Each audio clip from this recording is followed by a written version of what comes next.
हाय दोस्तों, कैसे आप सभी लोग। मैं देवदत्त रंगवाल। दोस्तों सबसे पहले मैं आपको बताना चाहता हूं कि सबसे पहले अगर आपके पास फ़ोन आए ना, तो वो 5 मिनट आपको सबसे कीमती होते हैं, सबसे इंपॉर्टेंट होते हैं। क्योंकि बहुत सारे लोग क्या करते हैं, फ़ोन आते साथ खोल देते हैं, उसके बाद फिर डायरेक्ट डीसी सप्लाई लगाकर मतलब वो गेम ही ओवर हो जाता है। उसके बाद फिर फ़ोन पैक करना पड़ता है, फिर जाके पोर्ट। तो मतलब देखा जाए तो सही तरीका बहुत सारे लोगों को पास नहीं है। तो ये आज जो मैं शॉर्ट वीडियो बना रहा हूँ, ये आपको वो 5 मिनट में कि बेसिक स्टेप शुरू में क्या करने हैं, आगे जाके तो बूट सिक्वेंस आपको चेक करना ही है। पर क्या बेसिक स्टेप हमें बूट सिक्वेंस चेक करना है? बिल्कुल नहीं। तो चलो सबसे पहले हम बात करें, अगर आपके पास कोई कस्टमर डेड फ़ोन लेके आता है तो सबसे पहले आपको डेड फ़ोन के अंदर 2 काम करने हैं। या तो आपके पास में पीसी लैपटॉप होना ही होना चाहिए, क्योंकि वो नहीं है तो आपने एक लैपटॉप परचेस कर लो या तो एक डेस्कटॉप परचेस कर लो, भले ही सेकेंड हैंड हो, और अपनी दुकान पर रखो। मेरे पास कोई भी फ़ोन आए तो मुझे सबसे पहले उसको है ना क्या करना है, पोर्ट बनाना है। सो बेसिकली या तो मुझे उसको पहले पोर्ट बनाना है और ये चेक करना है कि क्या ये पोर्ट बना रहा है कि नहीं बना रहा। और दूसरा, हमें चार्जिंग, हमारे पास यूएसबी चार्जिंग पोर्ट होना चाहिए जो कि एम्पियर चेक करता है। हमें ये चेक करना है क्या ये हमारा कितना एम्पियर ले रहा है बेसिकली। अगले स्टेप में जाते हैं।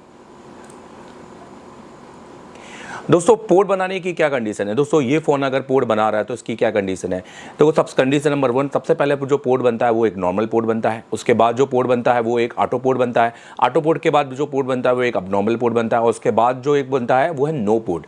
तो पहले तो आपको ये चेक करना पड़ेगा कौन सा पोर्ट बन रहा है। जैसे मान लीजिए आप कॉलकम का फ़ोन है तो आपके क्यूडी लोडर आपने जो नॉर्मल है वॉल्यूम अप डाउन दबा के आपको पोर्ट बन रहा है कि नहीं बन रहा। या फिर आपके पास में एक ऑटो पोर्ट है, जैसे आपने लगाया और सीधे आपको ये कॉलकम का क्यूडी लोडर 9008 पोर्ट बन गया डायरेक्ट। या तो तीसरा, आपको पोर्ट बनकर आवाज़ आ रही है, पेज रिफ्रेश हो रहा है पर पोर्ट दिखाई नहीं दे रहा है, ठीक है। और चौथा, कोई पोर्ट नहीं बन रहा है। तो पहले तो आपको इसकी जानकारी होनी चाहिए। अगर आपका पोर्ट बनता है, अगर अब नॉर्मल पोर्ट बनता है या ऑटो पोर्ट बनता है, दोनों में ही आपको फ्लैशिंग करनी है। बट आपको दिमाग में ध्यान रखना है कि अगर अब नॉर्मल पोर्ट बनता है तो ये फ्लैशिंग के साथ ये प्रॉब्लम एमएमसी तक चली आएगी। फिर आपने डायरेक्ट एमएमसी उतार के या एमएमसी का आईएसपी पिन चेक करके ये चेक करना है कि मेरा एमएमसी स्टोरेज कैसा है, ठीक है। उसके लिए आपको यूएफआई का या जेटेक का नॉलेज होना बहुत ज़रूरी है।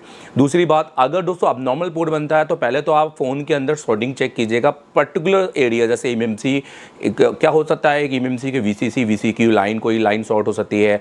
उसके कोई एलडीओ जैसे पावर के जो एमएमसी या रैम के अंदर जाते हैं, वीडीडी-क्यू, वीडीडी-1, वीडीडी-2, ये आपकी वीडीडी-सी, ये कोई भी आपकी लाइन शॉर्ट हो सकती है। तो ये आपको चेक करना है कि ये कोई लाइन शॉर्ट तो नहीं है। सीपीयू, एमएमसी या पावर के आसपास कोई कैपेसिटर या कोई बक लाइन शॉर्ट तो नहीं है। फिर उसके बाद में आपने फिर वही चीज़ को कि आप नॉर्मल पोर्ट तो बन ही रहा है। ये प्रॉब्लम दोस्तों ज़्यादातर सीपीयू और रैम की देखी गई है, तो इसमें आपने सीपीयू और रैम पर भी काम कर सकते हैं। अगर आपका नो पोर्ट बन रहा है तो आपको फिर अपना बूट सिक्वेंस के हिसाब से चेक करना है, जिसके लिए हम नेक्स्ट स्टेप पे जाएंगे। दोस्तों आपने पोर्ट तो चेक कर लिया। फॉर एग्जाम्पल आपका नो पोर्ट बन रहा है और आप नो पोर्ट पर जाना चाहते हैं, तो उसके बाद आप चार्जिंग के एम्पियर लेंगे। तो चार्जिंग के एम्पियर में मैं आपको बता दूं, आपको अलग अलग मैंने यहाँ पे एम्पियर मीटर से आपको रीडिंग के हिसाब से बताया है। जैसे अगर 0 एम्पियर लेता है तो 0 एम्पियर में आप ये समझ लेना कि आपका फ़ोन कंप्लीटली कोई भी चार्ज नहीं ले रहा है। तो ये प्रॉब्लम आपके बीबस लाइन की है। हो सकता है कि आपका सीसी ही सड़ गया हो या ख़राब हो। और आपका बीबस 0 एम्पियर तभी लेता है जब आपकी डीसी टू डीसी आईसी तक कोई लाइन, कोई वोल्टेज पहुँच ही नहीं रहा हो। कोई भी इनपुट वोल्टेज 5 वोल्टेज या चार्जिंग आईसी तक 5 वोल्टेज पहुँच नहीं रहा हो। दूसरा लाइन, या तो आपको पावर पूरी तरीके से डेड है। और तीसरी लाइन आपकी 0-0 होने की वजह आपका सीपीयू भी होता है दोस्तों। तो ये प्रॉब्लम आपने फिर आपको खोल के ही चेक करना पड़ेगा। अगर आपका 0.10 लेता है, मतलब 0.10 लेता है, तो ये ज़्यादातर सीपीयू और रैम का ही प्रॉब्लम देखा गया है। सो आप इस पर डायरेक्ट जा सकते हैं। और अगर आप 0.20 की बात करें दोस्तों, तो ये इसमें सीपीयू और रैम ओके होता है। आपने इसमें वीरेज, एलडीओ की सप्लाई, मतलब इसके अंदर हमें बूट सिक्वेंस को चेक करना पड़ेगा, पूरा बूटिंग सिक्वेंस। जैसे मीडियाटेक के अंदर कि पहले हमें बीबैट चेक करना है, वीपीएस चेक करना है, क्या क्या चेक करना है, उसके हिसाब से हम इसका बूट सिक्वेंस चेक करते हैं। VS1 पहले आता है या VS2। अगर हम फ्लक्चुएट की बात करें, अगर आपका एम्पियर फ्लक्चुएट कर रहा है तो ये समझ लेना 102% आपके फ़ोन में शॉर्टिंग है। और अगर दोस्तों 0.60 ले रहा है तो बहुत ज़्यादा आपकी कंडीशन हो सकता है। यूएसबी का प्रॉब्लम हो सकता है with no light, no display, phone okay होगा। या तो आपका सॉफ्टवेयर का प्रॉब्लम हो सकता है। अब इसमें अगर सॉफ्टवेयर का होगा तो ऑब्वियसली कि पोर्ट बना देगा। और या तो एमएमसी और या तो फिर है आपका ऑटो पोर्ट। तो जनरली इसमें 0.60 लेता है, पर हो सकता है डीपीडीएम की लाइन ओपन हो, इस वजह से पोर्ट भी नहीं बन रहा हो। तो एक बार डीपीडीएम की लाइन जरूर चेक कर लेना। और 1.6 ले रहा है मतलब फ़ोन ओके हो रहा है, पर डायरेक्ट 1.6 ले रहा है तो ये एक बूट है, हाई बूट है, मतलब शॉर्टिंग है। अगर ये 60, 70, 90, 80 करके और 1.6 तक जा रहा है तो ये समझ लेना कि आपका फ़ोन ऑन हो रहा है पर डिस्प्ले और लाइट का प्रॉब्लम है, ठीक है।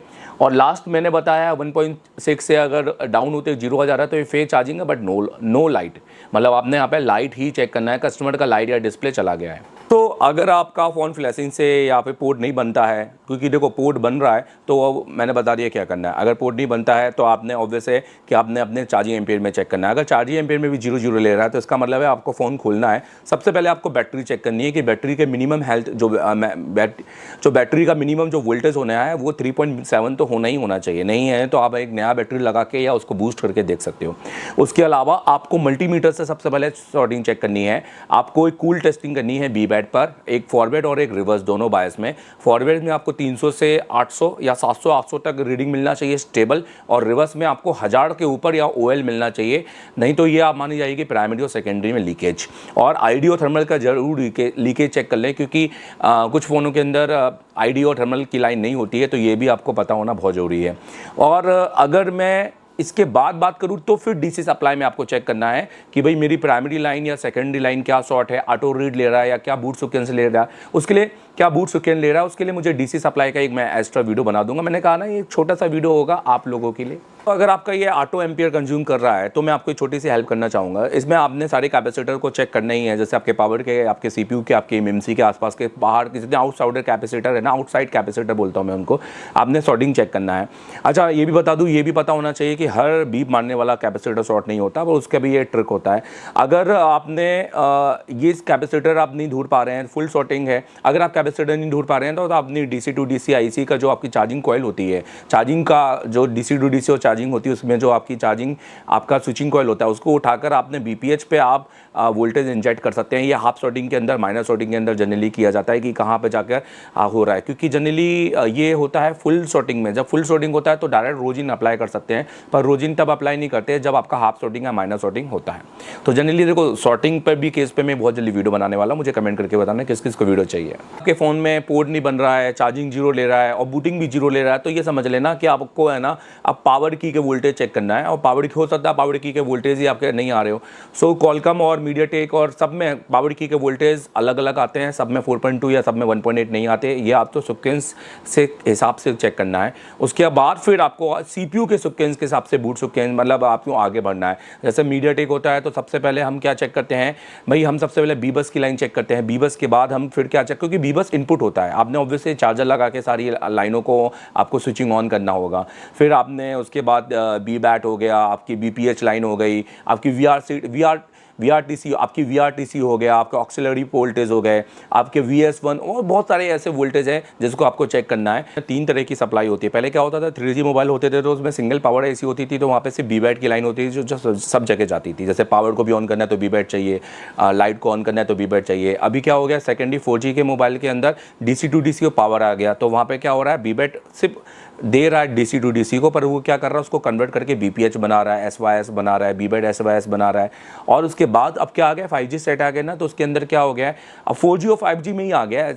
4G के अंदर भी आपको ये देखने को मिलेगा, प्लस 5G के अंदर भी मिलेगा। अब आपको एक और सप्लाई मिलेगी BOB बॉब, और ये लाइन भी आपको 3 वोल्टेज के ऊपर की मिलेगी। तो जनरली ये 3 वोल्टेज को चेक करना प्राइमरी सबसे पहले किसी भी मोबाइल में आपको जरूरी है। फिलहाल ये वीडियो था आपके 5 मिनट में आपको क्या करना है एटलीस्ट, और मुझे लगता है कि वीडियो आप लोगों के लिए बहुत ज़्यादा फायदेमंद होगा। और मुझे कमेंट करके बताओ किन किन लोगों को ये वीडियो से फ़ायदा होगा और हुआ है और होने वाला है। Thank you very much, all the best.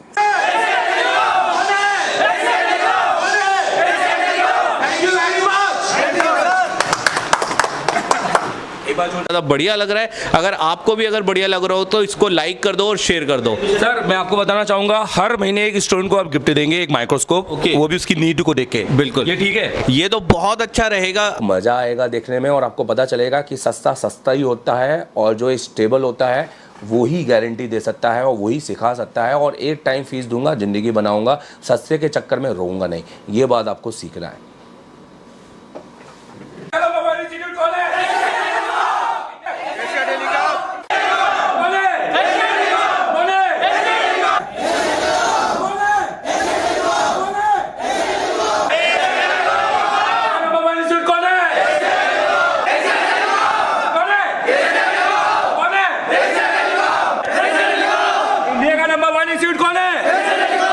चिल्लाने वाली बात है क्या? बाकी में है या नहीं है? कौन कौन आउटपुट लेके जा रहा है? कौन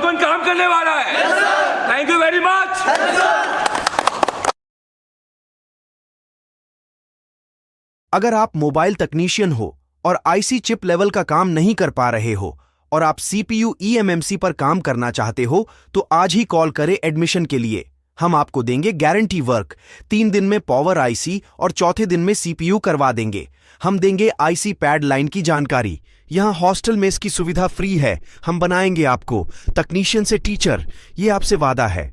अगर आप मोबाइल तकनीशियन हो और आईसी चिप लेवल का काम नहीं कर पा रहे हो और आप सीपीयू ईएमएमसी पर काम करना चाहते हो तो आज ही कॉल करें एडमिशन के लिए। हम आपको देंगे गारंटी वर्क। 3 दिन में पावर आईसी और चौथे दिन में सीपीयू करवा देंगे। हम देंगे आईसी पैड लाइन की जानकारी। यहाँ हॉस्टल में